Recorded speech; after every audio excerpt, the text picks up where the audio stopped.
Departmentalization.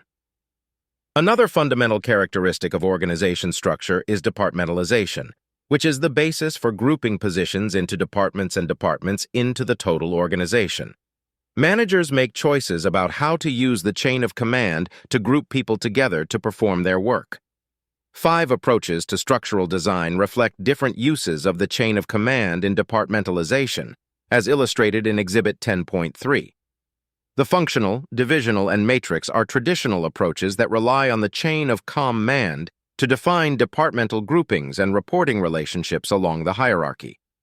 2 innovative approaches are the use of teams and virtual networks, which have emerged to meet changing organizational needs in a turbulent global environment.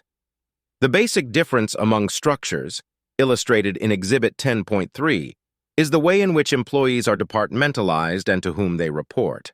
36. Each structural approach is described in detail in the following sections.